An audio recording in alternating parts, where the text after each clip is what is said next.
তো হ্যালো বন্ধুরা, আমি আজকে আপনাদেরকে নিয়ে এসেছি কেরালার একটা বড় আমের বাগানে।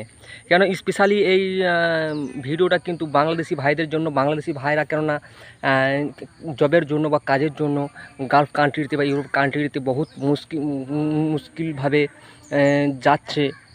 তো অনেক টাকা পয়সা খরচা করে আপনাদেরকে বলবো, আপনারা এত টাকা পয়সা খরচা করার কোনো দরকার নেই। আপনারা লিগেলভাবে আপনারা আসুন ইন্ডিয়ার কেরালা স্টেটের মধ্যে। আপনি দেখুন, এই যে এমন আছে, আমি একটা বড় গার্ডেনের মধ্যে, এখানে ফ্রুট পিক আপ জব। আর এটা দেখুন একটা ছোট কোম্পানি GR ম্যাঙ্গো। এবারে বিষয়টা হচ্ছে GR ম্যাঙ্গো কোম্পানির যে আপনার কাজ করবেন, তো কাজ করবেন কীভাবে করবেন। এখানে কিন্তু টোটালি যদি আপনি প্রত্যেকটা মাসে ডিউটা করতে পারেন তাহলে আপনার 25 থেকে 30 হাজার টাকা আপনার স্যালারি উঠবে। এখানে কিন্তু গাছে ওঠা, গাছ পরিষ্কার করা, স্প্রে করা, তারপরে আপনার ফলগুলোকে পেরে বক্স করে